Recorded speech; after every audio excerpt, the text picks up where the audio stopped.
Hello friends, welcome back to my YouTube channel. तो आज हम गैमेटोजेनेसिस के बारे में पढ़ने वाले हैं। तो आज हम गैमेटोजेनेसिस और स्पर्मेटोजेनेसिस के बारे में पढ़ने वाले हैं। उसके बाद हम नेक्स्ट वीडियो में oogenesis के बारे में पढ़ेंगे। तो गैमेटोजेनेसिस एक बहुत ही इंपॉर्टेंट टॉपिक है। तो गैमेटोजेनेसिस का मतलब क्या होता है, पहले ये समझते हैं। गैमेटोजेनेसिस का मतलब होता है फॉर्मेशन ऑफ गैमेट्स, मतलब गैमेट्स का फॉर्मेशन ही गैमेटोजेनेसिस है। ठीक है।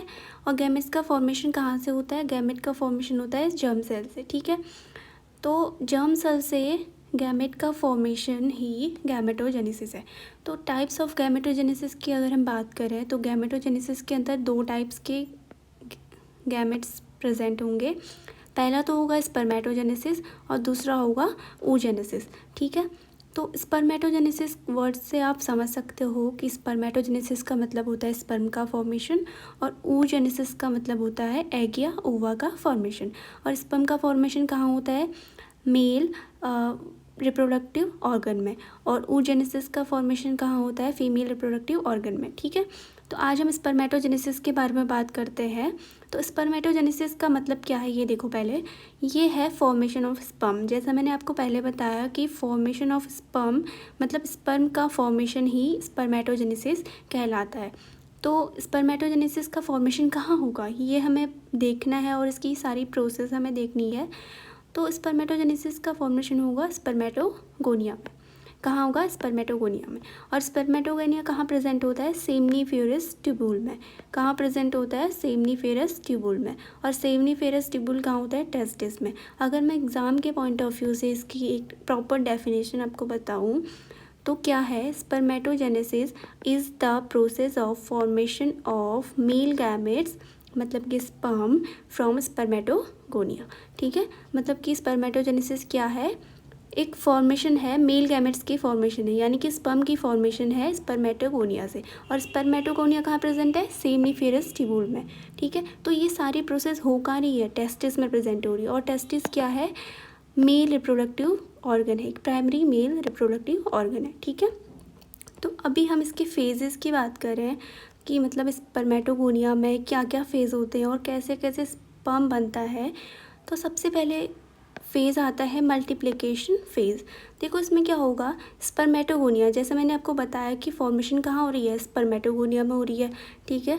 तो स्पर्मेटोगोनिया क्या होता है? 2n होता है, मतलब क्या? डिप्लॉइड होता है। इसमें क्या होगा? डिवीज़न होगा। और डिवीज़न क्या होगा? माइटोसिस होगा। ये बहुत ही इंपॉर्टेंट पॉइंट है। क्या है कि स्पर्मेटोगोनिया में माइटोसिस होगा। और माइटोसिस का मतलब क्या होता है तुम्हें पता होगा। माइटोसिस का मतलब होता है इक्वेशनल डिवीज़न। इक्वेशनल डिवीज़न मतलब क्या कि अगर तुम्हारे पास 2n नंबर ऑफ क्रोमोसोम है तो उसका डिवीज़न क्या होगा? सिमिलर होगा, इक्वेशनल होगा। और एक दूसरा जो टर्म आता है वो होता है मियोटिक डिवीज़न या मियोसिस डिवीज़न। तो मियोसिस में क्या होता है? मियोसिस में जो 2n है वो उनमें जो क्रोमोसोम नंबर है उनमें हाफ हो जाता है। ठीक है। तो इसमें क्या होगा? इक्वेशनल डिवीज़न होगा स्पर्मेटोगोनिया में। क्या होगा? दो टाइप की सेल बनेंगी, 2 types of cell are formed. पहला तो होगी, जो पहली सेल बनेगी वो क्या होगी? Remain as the stem cell. जो पहली वाली सेल होगी उसे स्टेम सेल बोलेंगे। वो क्या होगी? वो दोबारा से स्पर्मेटोगोनिया में कन्वर्ट हो जाएगी। और जो दूसरी वाली बी सेल होगी वो क्या बनाएंगी? स्पर्म सेल बनाएंगी। ठीक है। तो क्या हो रहा है? फर्स्ट में स्पर्मेटोगोनिया है। ठीक है। इतनी बात क्लियर हो गई ना कि स्पर्मेटोगोनिया है। स्पर्मेटोगोनिया से क्या होगा? डिवीज़न होगा। कौन सा डिवीज़न होगा? माइटोसिस डिवीज़न होगा। ठीक है। माइटोसिस डिवीज़न होगा तो 2 सेल बनेंगी। 2 सेल क्या होंगी? इक्वल होंगी, क्योंकि क्या हो रहा है? माइटोसिस हो रहा है ना। माइटोसिस में क्या होता है? इक्वेशनल डिवीज़न होता है। ठीक है। जो पहली वाली सेल है वो तो दोबारा से स्पर्मेटोगोनिया में कन्वर्ट हो जाएंगी, बट जो दूसरी वाली सेल है वो क्या होगा? उससे क्या होगा? स्पर्म सेल का फॉर्मेशन होगा। ठीक है। फिर आता है सेकेंड स्टेप, आता है ग्रोथ फेज़। ग्रोथ फेज़ का मतलब क्या होगा कि स्पर्मेटोगोनिया, जो 20 स्पर्मेटोगोनिया थी वो ग्रो करेंगी अपनी साइज़ में। देखो उनकी साइज़ जो होगी मैच्योर होगी, उनकी साइज़ ग्रो करेगी और क्या बनाएंगी?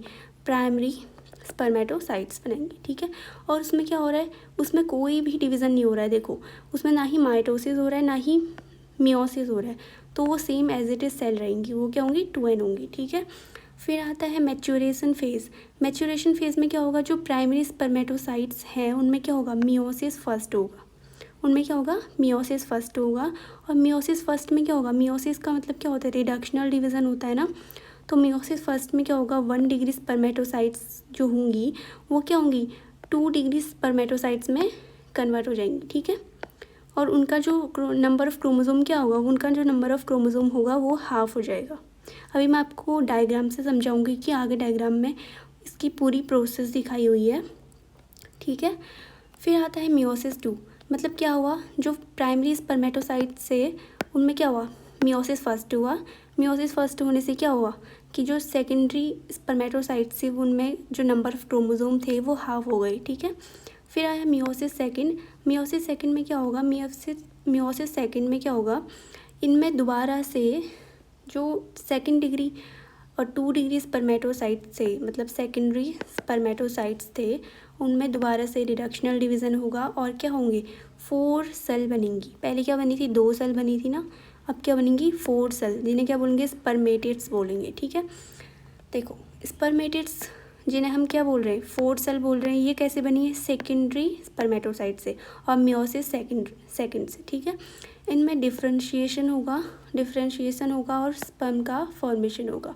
इस प्रोसेस को क्या बोलते हैं, स्पर्मेटिड से स्पर्म बनने की प्रोसेस क्या बोलते हैं, स्पर्मियोजेनेसिस, ठीक है। इसे क्या बोलते हैं, स्पर्मियोजेनेसिस। आगे हम इसके डायग्राम से समझते हैं कि ये बोल क्या रहा है, क्योंकि आई नो थ्योरी से समझना थोड़ा सा टफ है, तो मैं आपके लिए डायग्राम भी लेकर आई हूँ। तो देखो पहला क्या है, स्पर्मेटोगोनिया। स्पर्मेटोगोनिया क्या है, 2n है, ठीक है, 2n है। स्पर्मेटोगोनिया में क्या हुआ, माइटोसिस हुआ। माइटोसिस का मतलब इक्वेशनल डिवीज़न हुआ तो 2 सेल बनी। अब जो पहली वाली सेल है वो दोबारा से स्पर्मेटोगोनिया में कन्वर्ट हो जाएगी और जो रिमेन सेल जो बची हुई है वो प्राइमरी स्पर्मेटोसाइट्स बोलेंगे, ठीक है। अब इसमें क्या होगा, इसमें होगा मियोसिस फर्स्ट। प्राइमरी स्पर्मेटोसाइट्स में क्या होगा, मियोसिस फर्स्ट होगा, मतलब क्या कि इनमें जो है रिडक्शनल डिवीज़न होगा, ठीक है। रिडक्शनल डिवीज़न होने के बाद 2 जो है हैप्लॉइड सेल बनेंगी, जिन्हें हम क्या बोलते हैं, सेकेंडरी स्पर्मेटोसाइट बोलते हैं, ठीक है। इन्हें क्या बोलेंगे, सेकेंडरी स्पर्मेटोसाइट।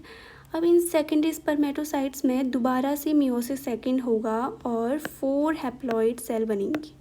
क्या बनेंगी, 4 हैप्लॉइड सेल बनेंगी, ठीक है। इन 4 हैप्लॉइड सेल को क्या बोलते हैं, स्पर्मेटिड बोलते हैं, ठीक है, ये याद रखना तुम। अब इन स्पर्मेटिड में क्या होगा, स्पर्मेटिड में डिफ्रेंशिएशन होगा। क्या होगा, डिफ्रेंशिएशन होगा और क्या बनेंगी, स्पर्म बनेंगे, ठीक है। 4 स्पर्म का फॉर्मेशन होगा, ठीक है। तो जो स्पर्मेटिड है उससे स्पर्म बनने की प्रोसेस को हम क्या बोलते हैं, स्पर्मियोजेनेसिस बोलते हैं, ठीक है। इतनी बात क्लियर हो गई ना। तो देखो फर्स्ट में क्या हुआ, स्पर्मेटोगोनिया था। स्पर्मेटोगोनिया में माइटोसिस हुआ। माइटोसिस इसका मतलब क्या कि इक्वेशनल डिवीज़न हुआ तो प्राइमरी स्पर्मेटोसाइट का फॉर्मेशन हुआ।